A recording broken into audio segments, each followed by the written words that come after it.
I'm Owen Bigland. This is the Inside Edge video blog. Happy New Year to everybody. Hope you guys all had a good holiday season.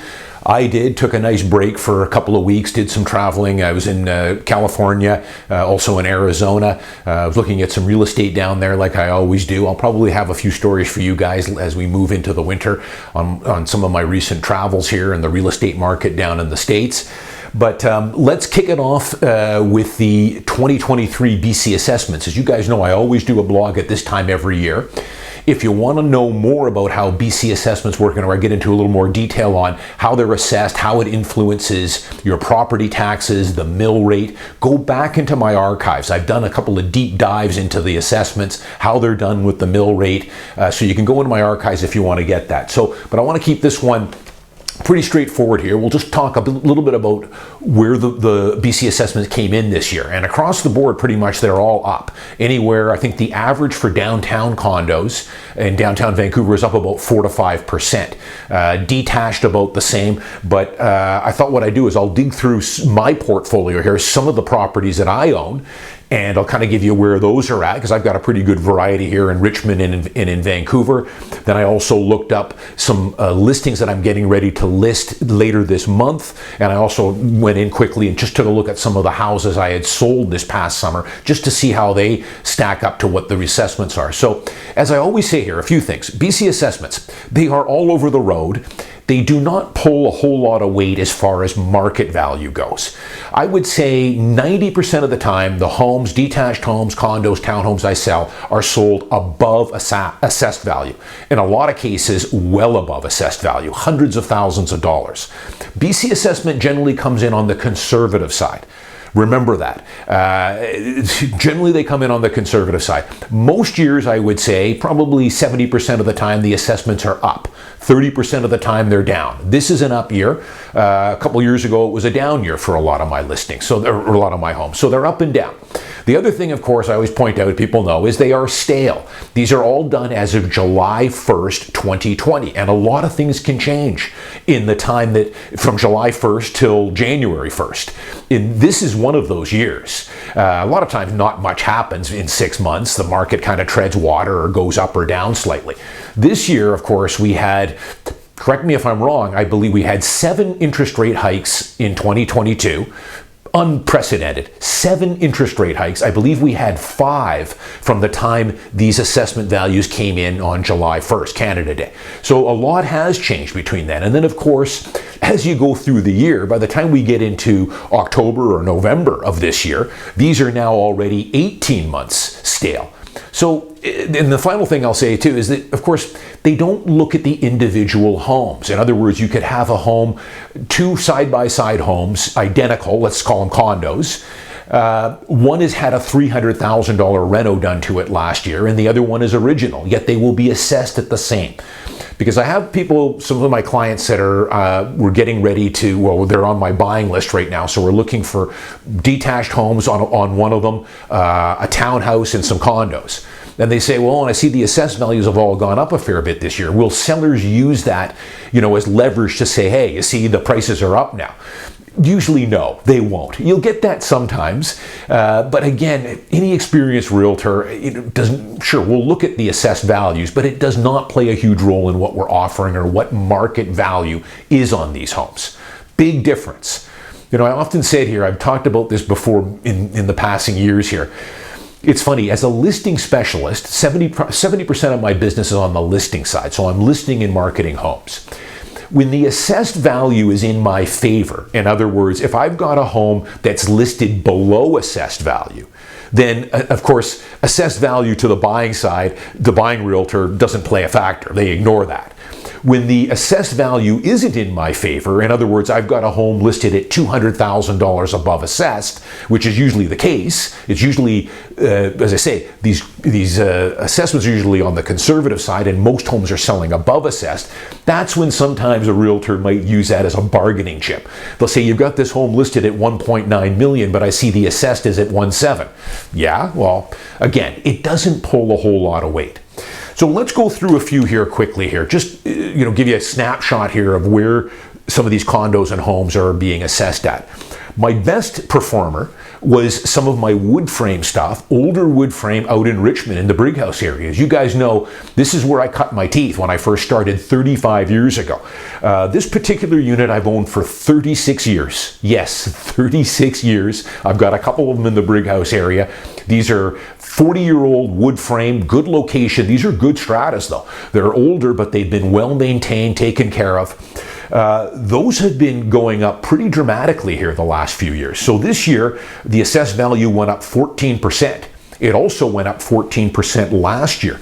As a matter of fact, this unit now has gone up $100,000 in the last 4 years. It's now at $362,000. Last year it was at $318. The year before that it was at $276. So it's gone up substantially here. Not surprising because it's in the sweet spot. These one-bedroom condos in the good stratas priced under $400K are a hot commodity. This is still, folks, a seller's market. As a matter of fact, it's a pretty strong seller's market. If I were to list this condo now, which I'm not, I would probably price this in the low 400s. I would do holdbacks and I would get multiple offers on this unit all day. So this unit would sell a fair bit above assessed value, especially considering that the assessed value has gone up about $100,000 in the last 4 years. But again, it's in the sweet spot. So 14% on my older wood frame in central Richmond. We'll move on to Vancouver here. Olympic Village, Mount Pleasant area. This is a 5-year-old unit. I blogged about this. I bought this unit brand new 5 years ago, and it has just gone up like crazy. Ever since, it was one of those lucky ones, you buy it and it never goes down. It takes off right from day one. This unit, I'll give you the numbers on this. This unit has gone up pretty substantially here. 11% in 2021, 7% in 2022. This year it went up 4%. This is now assessed at $660. Now, this is one that if I were to list this unit today, I might have a hard time getting $660 for this unit because it's only 500 square feet. It's only 4 years old, but there's no parking.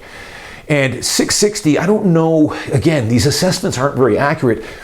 I just sold a unit in here earlier, about a year ago, in this building that I own in. And that unit had parking, and it sold for, off the top of my head, $680 with a parking space and a higher floor. A little better unit than mine. So $660, I've been under the belief that some of the units in that Mount Pleasant and Olympic Village area have gone up. They're a little aggressive on the assessments because, case in point, I'll give you another unit that I've owned for a long time, 14 years in Crosstown. And this unit, it went up 5% this year. This unit is actually a far superior unit than my Mount Pleasant unit, in my Olympic Village unit. It's bigger, has a parking space, has a 100 square foot covered deck. This is assessed at $636, so $30,000 less than that unit. And I can tell you, with this one, market value on this would be $750. So this is low. So this shows just how out of whack these assessments are. My Olympic Village one, yeah, maybe I'll get right around assessment, maybe a tad more. This one, easily, all day I'll get $100,000 or more for this unit than what it's assessed at. So it's all over the road. My principal residence here, I live in the West End. I'm under the belief that, the West End has been a little under-assessed, just like my other one in Crosstown. But this year it went up 10%. Pretty good jump here. It's kind of maybe playing catch up here a little bit. But again, far below what market value would be. For the reason being is that I just did 3.5 years ago, an extensive renovation to this home. Moved out for 6 months, renovated it to a very high standard, over $300,000. It's an extensive reno.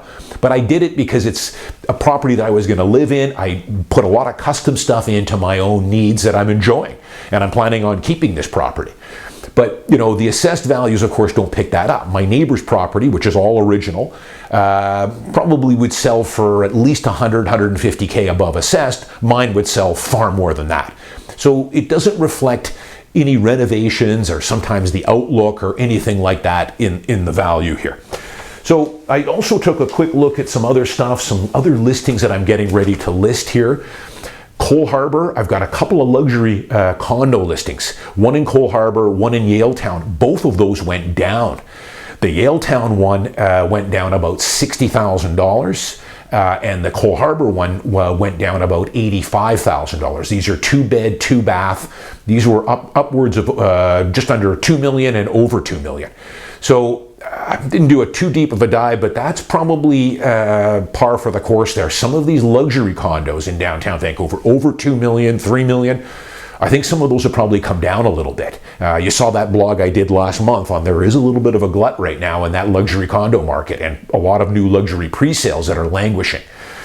Took another look at a house that I sold on the west side in August of last year. Assessed at 3.4 last year. This year it's at 3.5. I sold that property at 3.7 last summer, so $200,000 above assessed value.